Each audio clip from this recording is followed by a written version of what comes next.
सर्व सनातन परम भक्तों को मेरा प्रणाम। यहाँ के व्यवस्थापक, विशेषकर अध्यक्ष महाराज चुग साहब और इतरत्र सनातन धर्म मंदिर के चालक लोगों को मैं बहुत धन्यवाद देती हूँ कि हर बार ऐसी शुभ घड़ी मेरे लिए बड़ी आनंददायी, अत्यंत मधुर ऐसी बहुत ही सुंदर याद प्रतिबिंबित इस मंदिर में हो जाती है। सबसे बड़ी वजह यह है कि इससे पहले जितने भी महान लोग हो गए, अवतार हो गए, उनको किसी ने कभी समझा नहीं था। आपने सुना होगा कि ज्ञानेश्वर जी मंदिरों में जाते थे तो उनको मंदिरों में आना मना,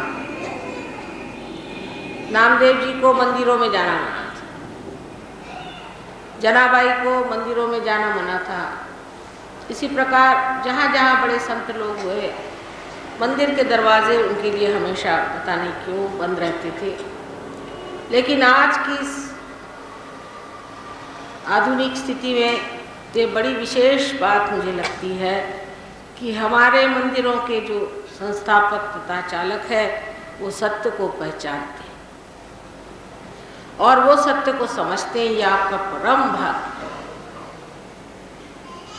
क्योंकि ऐसे घर मंदिर होते कि जहाँ स्वयं ही किसी साधु संतों को आना मना हो जाए तो फिर ऐसे मंदिरों में वही लोग आकर जम जाते जिनको सिर्फ रुपया पैसा बनाना।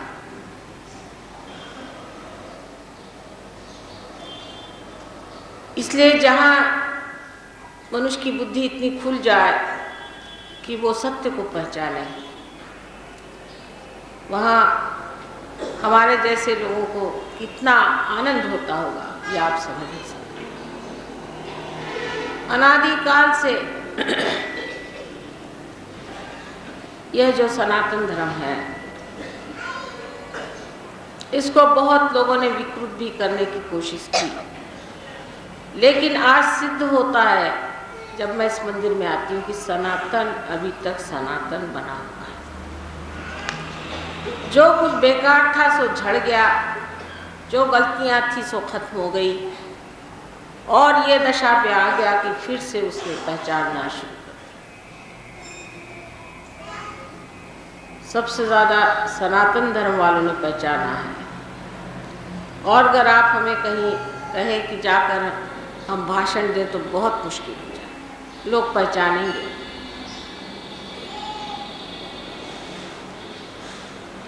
इस वजह से इस मंदिर में आते हुए मुझे अत्यानंद मिला।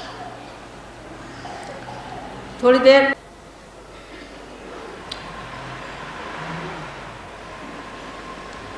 परमात्मा के बारे में अगर कोई भी बात करता है इस आज कल की दुनिया में, तो लोग सोचते हैं कि एक मनोरंजन का साधन है, इससे सिर्फ मनोरंजन हो सकता है। परमात्मा की को नाम की कोई चीज़ तो हो नहीं सकती, सिर्फ मनोरंजन मात्र के लिए। ठीक है, अब बुढ़े हो गए हमारे बाबा दादी, तो ठीक है मंदिर में जाकर बैठें और अपने समय बिताएं, एक अच्छा तरीका है। घर में बैठ के बहू को सताने से अच्छा है कि मंदिरों में जाए। इससे ज़्यादा मंदिर का कोई अर्थ अपने यहाँ आजकल के ज़माने में लोग लगा रहे हैं। ये जो मंदिर में भगवान बैठे हैं इनका भी उपयोग यही लोग समझते हैं कि इनको जाके अपना दुखड़ा बताएं, ये तकलीफ़ है वो तकलीफ़ है और वो सब ठीक हो जाना चाहिए।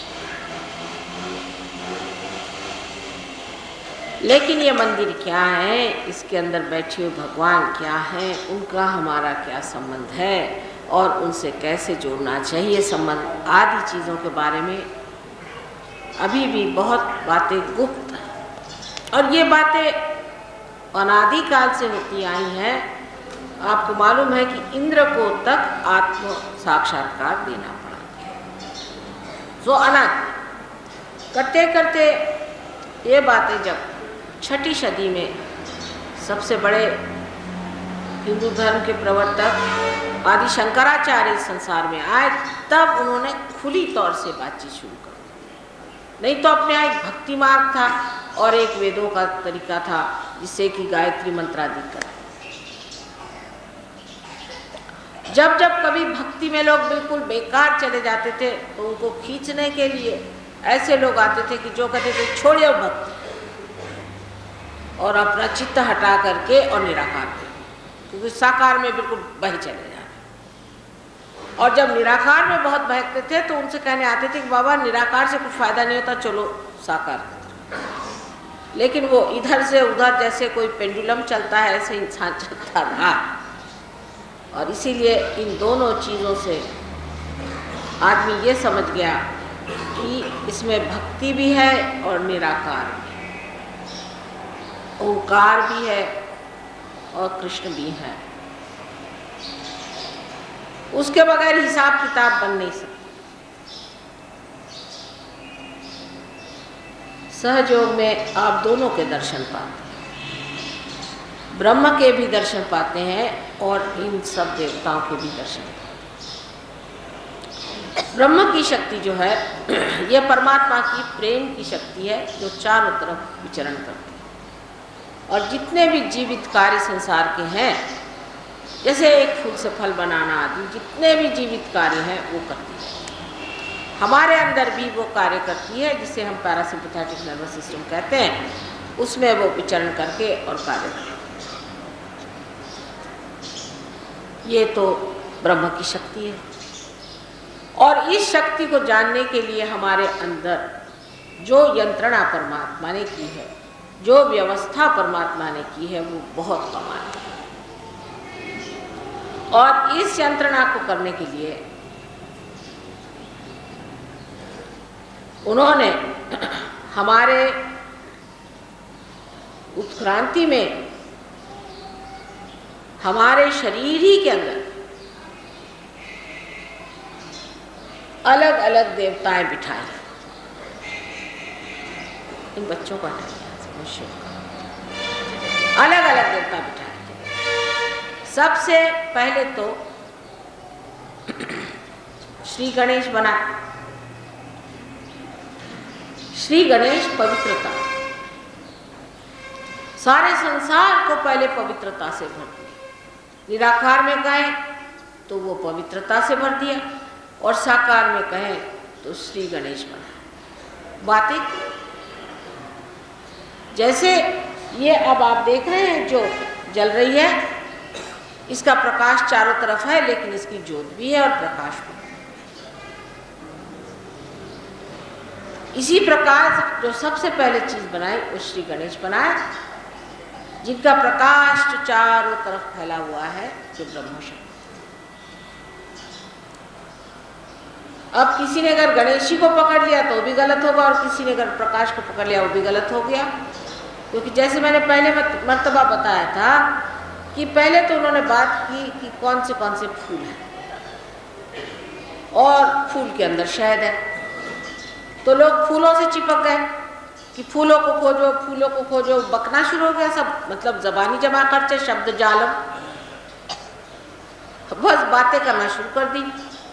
तो उन्होंने कहा कि भाई देखो, ये फूल खोजने वाले जो हैं तो पगला गए, फूलों की पूजा, फूलों के पीछे दौड़ना, और शहद की बात ही नहीं करते। तो फिर उनका चलो भाई शहद की बात शुरू।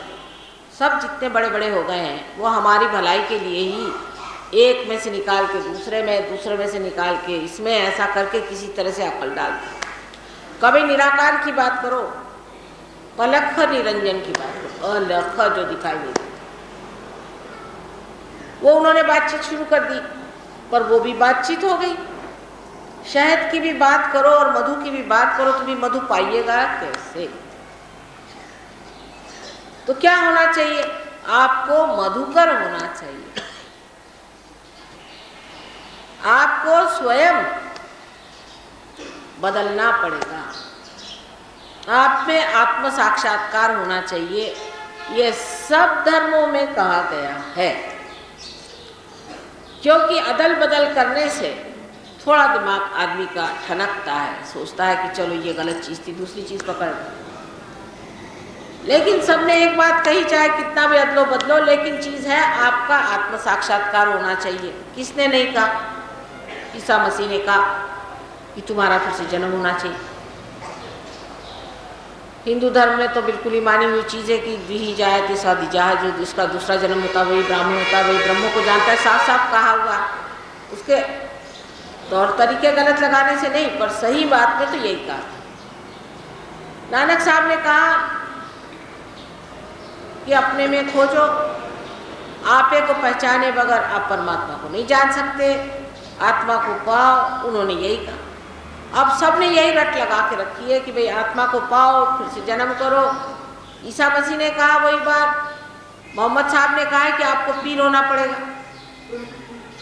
सबने जब एक ही बात कही है तो उधर ध्यान देना चाहिए कि सबने इसका अंतिम लक्ष्य एक बताया कि कितने भी चक्कर काटो लेकिन पहुंचना वहाँ।